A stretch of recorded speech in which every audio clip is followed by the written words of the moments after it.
Today was not a very easy day. A lot of adventure. We only covered about 6 miles, but we went across this. It's almost a small canyon, almost like you took a knife or a razor and cut across this big moraine. Very, very steep walls on either side. Some places it was like only 25, 30 feet wide and maybe 100, 150 feet deep. Quite spectacular. Big wind cornices on the top, overhanging. We got halfway into it last night, and we camped in a widening spot, where we had enough room to put up the 3 tents in a row, and then we continued. And this morning, it took us all morning to cover the rest of the mile. Spectacular travel, a lot of large rocks that we had to push the sleds over. It was a day of teamwork and team camaraderie. It was a hard day, though. Windy above, wind was swirling around where we were in the bottom. Well, it was pretty wild. As we came into it yesterday, it looked like it was going to get narrow, and it got narrow, probably about 8 feet wide.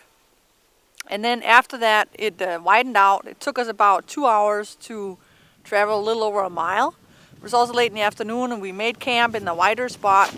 And actually, I thought that was a kind of a wild experience because we were sitting in there with the big boulders around us, and if you looked up, you could see these huge overhangs of drips hanging out over us. And you could hear how hollow it was below us when we were walking around. And I was very sure that if we had a big storm, we would really be in the middle of the funnel. So I was quite happy to take off again this morning. And not very far ahead of us, it got really, really narrow with lots of huge, big boulders. And I have to admit, when I saw it, I looked at Paul and said, "Are you really sure this is the route you want us to take?" And he said, "Yep." And we got the dogs going, and they did quite incredible. We finally got out after lunch. Very windy day. Northwest wind, must have been 30 mile an hour, probably 30, 35 plus. Temperature minus 25, but the visibility was real bad once we got into the open surfaces, and we traveled kind of blindly on a bearing to about 60 degrees. We followed that through rock piles all day long.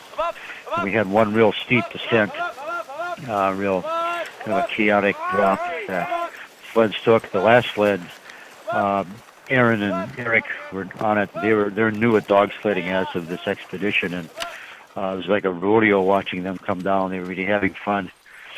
Made it to the bottom, and Eric was really energized by the adventure of it all. But so it's Will here, and everybody's feeling optimistic. Checking out. Over and out. Bye.